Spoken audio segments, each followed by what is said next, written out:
Good morning, students. This is our second lecture of unit Structure of Atom.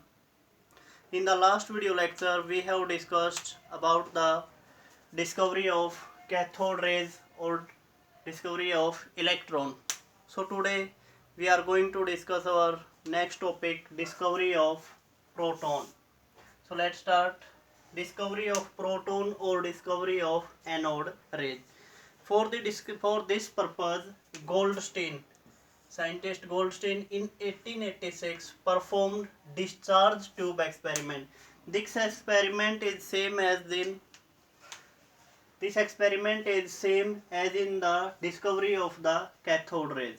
Performed discharge tube experiment in which he took difference is perforated cathode is taken in this. Perforated means cathode in which the holes are present, means cathode in which holes are present, and a gas at the low pressure should be kept low.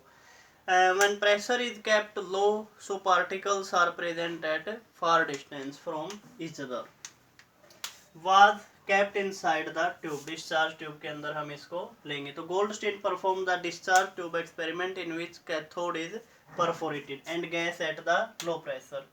What happened in this? On passing high voltage between the electrode, it was found that some rays were coming from the side of the anode. These rays are present in the cathode ray experiment also, but anyone not mention it. So side of the anode which pass through the holes of the cathode. Holes of the cathode means because cathode is our perforated and produces green fluorescence on the opposite wall coated with zinc sulfide. Means जैसे हमने experiment किया था, तो experiment में discharge tube लिया था, एक side हमने कैथोड एक साइड हमने एनोड. सो कैथोड से एनोड की तरफ जो रेज गई थी, उन्होंने क्या प्रोड्यूस किया था? Cathode rays. लेकिन ये रेज अपोजिट साइड में जाएंगी और वहां पर भी जिंक सल्फाइड स्क्रीन, उसके ऊपर ये क्या प्रोड्यूस करेंगी?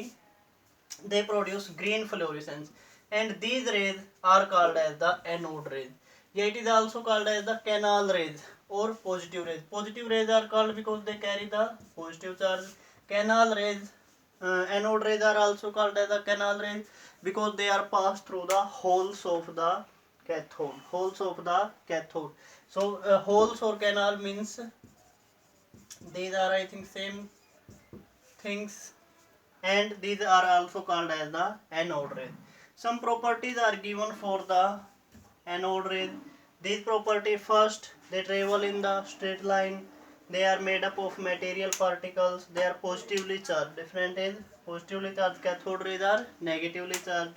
The value of E by M. E by M means charge by mass depend upon the nature of the gas.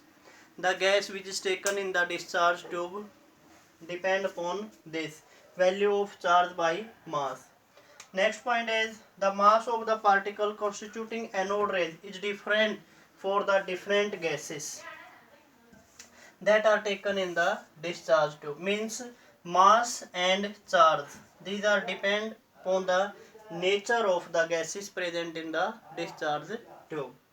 Next point is charge on this particle is same as that in case of the electron. In case of electron, it is minus 1.610 to the power minus 19, but here it is this. And mass of each particle is also 1.6710 to the power minus 20. It is different from electron. Same as that of the hydrogen atom. This mass is equal to the mass of hydrogen atom. So these are also called as the protons. Let's take hydrogen, H2. When high voltage is applied, on passing high voltage, this gas undergo ionization. It undergo ionization as like this. These electrons are used in the production of the cathode rays, and these H plus ions produces the anode rays, which are positively charged. So we can find out the discovery of proton or anode rays from the discharge tube experiment, which is performed by the Goldstein in 1886. So next is discovery of neutron. Discovery of the neutron credit goes to the scientist Chadwick. Chadwick in 1932 performed some scattering experiment in which he bombarded some light elements. He bombarded means continuously at one point we hit some particles. So bombarded some light element like beryllium and boron. Beryllium and boron are light element with fast moving alpha particle. Alpha particles is 2Hc4. He found that some new particle were emitted. These new particles were emitted. These particles are called as neutrons. Were emitted which carries no charge. This is the property of the neutron. Means neutron carries no charge या charge is zero. But had a mass. Mass किसके equal था? Nearly equal to mass of proton. Almost equal. Mass of proton is 1.67 10 to the power minus 24 gram. These particles were termed as the neutron. So this is a simple experiment which is performed by the Chadwick. He bombarded fast moving alpha particles on the light elements, which have some light elements which have some light mass. These particles are termed as the neutron. He bombarded like as this. These are alpha particles bombarded on the beryllium and boron. So here atomic number is 2, atomic number is 4. 2 and 4 6, this is equal to 6, but mass is 9 and 4 is 13, but it is 12. So here 1, 0 and 1, this is our neutron. 0 and 1 is our neutron. Similarly here 5 and 2 7, so it is nitrogen in 7. 11 and 15, so it is 14, so it is 0 and 1, this is also equal to neutron. So these are our three fundamental particles, electron, proton and neutrons, which are discovered in different experiments performed by J.J. Thomson for the discovery of electron, Goldstein for the discovery of proton and Chadwick for the discovery of a neutron. So we have to remember their property electron, proton and neutron. Charge on the electron is -1, proton is +1 and neutron is 0. In case of it is also equal to Coulomb 1.6 into 10 to the power minus 19 Coulomb. Negative, and it is plus 1.6 10 to the power minus 19 Coulomb, and it is neutral. Discovery for the electron goes to scientist J.J. Thomson, and for the proton it is Goldstein, and for neutron it is Chadwick. And mass is 9.1 10 to the power minus 31 kg. In case of gram it is 9.1 into 10 to the power minus multiply by 10 to the power 3, so it is 28 gram. And here it is 1.672 into 10 to the power minus 27 kg. 1.67 into 4, you can see this is 4 and this is 2. So proton is slightly lighter than neutron. So we can say that nearly equal to mass of proton and neutron, but slightly heavier proton because it is 1.674 into 10. So our next topic is model of atom, regarding the structure of atom. So first of all, Thomson gives us a model for the structure of atom. So it is Thomson model of atom. According to this model, the mass of atom is assumed to be uniformly distributed over the atom. Means at every part of the atom the mass is uniformly distributed. Yeah, mass is same at every part. According to this model, it is like a sphere in which positive charge, a positive sphere in which electrons are embedded. Electrons, these are represented uniformly distributed in the atom, and it is a positive sphere in which electrons are embedded. This model is compared with watermelon. Watermelon जैसे हमने सभी ने देखा है, in which seeds are embedded. Seeds which are black in color embedded in the green, embedded in the red part of the watermelon. This red part is similar to the positive sphere, and these seeds are similar to the electrons. Or it can be compared with a cake in which pudding in which the raisins means dried grapes, or these are also called as the kismis are embedded. Kismis which are embedded in the pudding. This model, this is our limitation. limitation of this model. This model was able to explain the overall neutrality of atom. This is important point for this model is it can explain overall neutrality of atom, but it could not explain the results which are performed by scattering experiment of Rutherford. Rutherford in 1911, 1911, and this model was rejected. Thomson model was not able to explain the scattering experiments, the results of scattering experiment which are performed by Rutherford. So this model was rejected.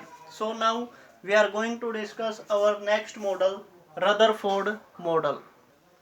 So this is our Rutherford model, scattering experiment which is performed by the Rutherford.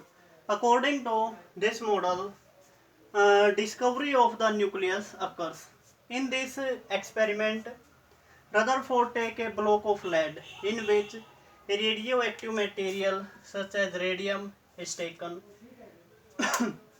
From this radioactive material, some alpha particles are emitted. To get a fine beam of alpha particles, we use the slits. These slits, a hole present in the sheet, so we can get a fine beam of alpha rays. These alpha rays again strike with the thin foil of the gold. Gold is taken because it is highly malleable metal. It can be beaten into thin sheets, so it is thin foil of gold. And this is our circular zinc sulfide screen. Fluorescence may occur here. So he drew a conclusion that most of the alpha particles are passed straight, few are deflected through small angles, and few are deflected back, angle greater than 19. These are, he observed that most of the alpha particles are passed through the hole without undergoing any deflection. They strike here. Most of the alpha particles are strike here. Few alpha particles underwent through a small angle of deflection. This is our small angle of deflection. Next, very few out of 1 in out of 20,000 deflected back, means one alpha particles which strike here come back. 1 in 20,000, 20,000 में से हम क्या कह सकते हैं, एक alpha particle strike करके वापस बाउंस बैक हुआ है. So from these observations, Rutherford concluded these points. And sufficient empty space present within the atom, because most of the alpha particles are passed straight without undergoing any deflection. So we can say that most of the space, a sufficient space present in the atom is empty. Second point is some positive body present within the atom. Positive body is present in the atom because alpha particles went through the deflection. So these are deflected by the some positive body which is present in the atom. Third conclusion is some heavier body is present in the atom. Why he concluded that? Because out of 20,000, one alpha particle is bounced back. Bounce back occurs when these alpha particles strikes to some heavier body. So we can conclude it, Rutherford concluded this heavier body is present in the atom. Fourth, this small heavy positively charged body present within the atom, this is called as the nucleus, which is present in the center of the atom. So we can say that atom consists of two parts, nuclear part and extranuclear part. Extranuclear part in which electrons are a space around the nucleus in which electrons were distributed. In different circular orbits, electrons are distributed around the nucleus. And the nucleus small in size, positively charged. Mass of the atom is mainly concentrated in the center of the atom, which is called as the nucleus, and mass of the atom is mainly due to the proton and neutron which are present inside the nucleus. So atom consists of two parts according to Rutherford, nucleus and extranuclear part. Electrons are revolving around the nucleus in the different orbits, and nucleus in which electron and protons are present.